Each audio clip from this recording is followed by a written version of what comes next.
Hi, I'm Kirsten Perry. I'm a Melbourne-based artist who sort of specialises in drawing and installation-based practice. And I've been teaching drawing for 10 years at Melbourne Polytechnic. The work that I've produced for the Frankston Art Prize is a eye tracking drawing, which was produced during my research for my Masters at Monash University. And so the work has been produced using entirely the movements of my eyes.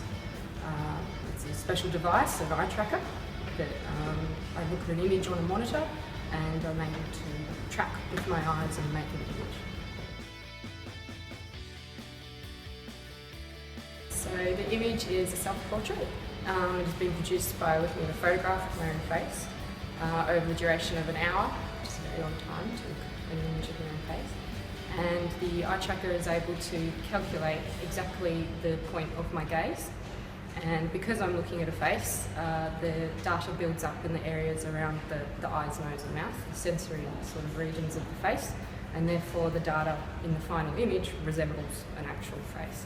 So this is sort of a whole project that I've been working on for about 4 years, and yeah, it's finally come to some sort of fruition. It's good.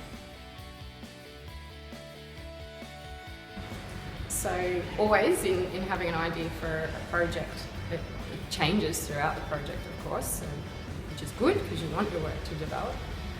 For this project, I was really excited at the start when I figured out this technique because I thought, wow, I can have pure vision, I can purely track exactly where I'm looking.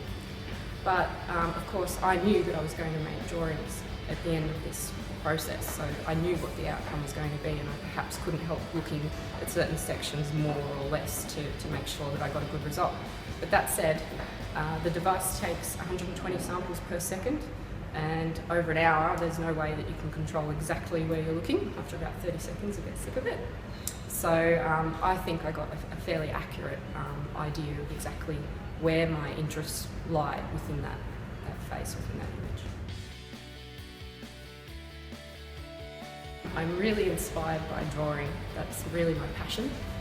As I said, I've been teaching drawing for 10 years and working with my students and making my own drawings, and that's what really drives me. It's the sort of the rawness and the energy of drawing and its capacity for sort of intimacy and immediacy that I'm really interested in focusing in on. This work has been using a different technique in that I've removed my hand from the process, but I think it's still dealing with that connection between eye, mind and hand that happens in all drawing activities. So I'm just sort of using a new process or a new means to re-examine that interconnection. My work is concept and process driven, so the materials that I work with are used in accordance to whatever the idea is. So this is the first time I've worked with any type of technology. I'm a bit of a Luddite normally, but my materials will change according to what it is that I'm interested in. So in the past I've worked with sort of latex and hair and all sorts of more bodily type materials.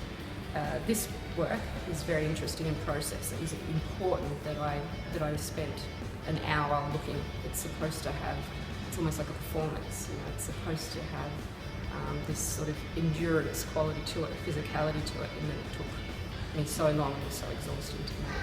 That's really important to me as well.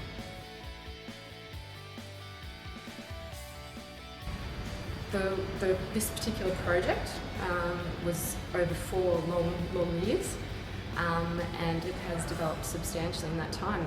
Amazingly, the original kernel, the original idea is definitely still there and throughout all the pieces, but there's all these different suggestions. People come up all the time with different suggestions about how I could take the project in different directions. But for me, what's been really important to give the project some depth is to relate it back to that history of drawing, and that's what feels sort of authentic to me as well. I'm not so comfortable with technology and things like that, but my background, my area of sort of knowledge, I suppose, is drawing. So if I keep examining it in terms of the history of drawing and how we think about, say, vision in the drawing process, the hand in the drawing process, the sort of psychology of the artist in the drawing process, that's what really interests me, and I keep trying to sort of re-examine the work in relation to those concepts.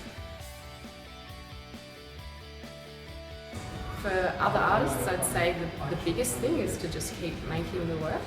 I think it's very difficult being an artist. It's a very isolating experience. You're often working in your own head or alone in a studio.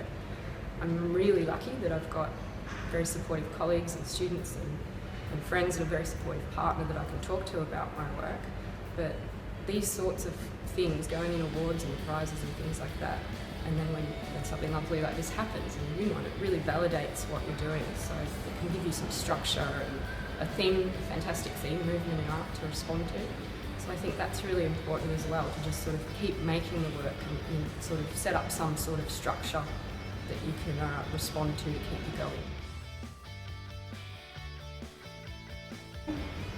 I absolutely cannot function without chocolate. That is the one item that I definitely need, and I've gone through I don't know how much chocolate over the last 4 years producing this work. The Frankston Arts Centre Open Exhibition is on until the 28th of August. Come along and vote for your favourite for the People's Choice Awards.